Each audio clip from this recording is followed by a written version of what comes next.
And mental health awareness is just all about educating and giving the right kind of literacy when it comes to mental health, because we can easily know what to do when someone has a cold. We can easily know what to do when someone has a cut. We can easily know what is cancer, what is diabetes. But when it comes to depression, anxiety, people don't have the right knowledge or enough knowledge, let's just say that. And again, it comes back to having the right tools to be able to help somebody. And then awareness is all about trying to destigmatize, mental health when it comes to trying to understand mental health as a whole the same way we do physical health. Yeah, it's so easy to understand what physical health is, but why don't we have the same knowledge for mental health?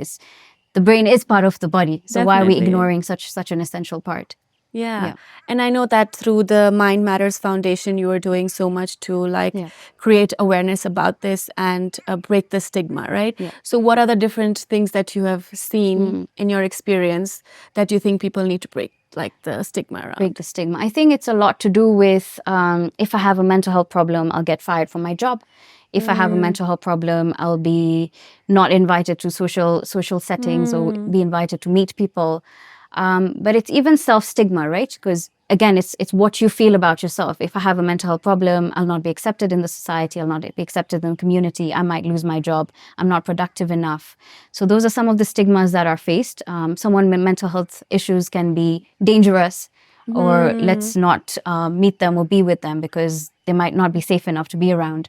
So that's another stigma that's quite big. And then especially when it comes to seeking help, people don't seek help because of all these stigmas, and especially when it comes to mental health and help, people think it's too expensive. So again, access is not available, is what people think. Or if I do seek help, then I might be institutionalized. That's another one.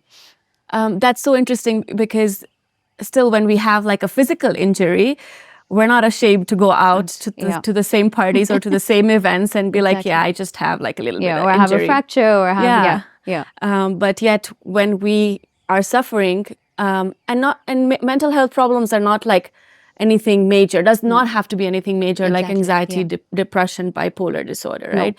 It can be anything, like you might be in a stressful situation and not being able to manage your emotions. Yet we are so hard on ourselves, right? And I feel like that's the stigma that we need to break, or that's the misconception, or that's the belief also that we need to change around how we look at ourselves when we are suffering. Because I feel like if we are beating ourselves up, it's like the beginning of our destruction even more. And you're not going to then speak about it because you're worried about what everyone else thinks, rather than just being able to accept that this is what it is, like you would diabetes or cancer or any other physical ailment, like we said.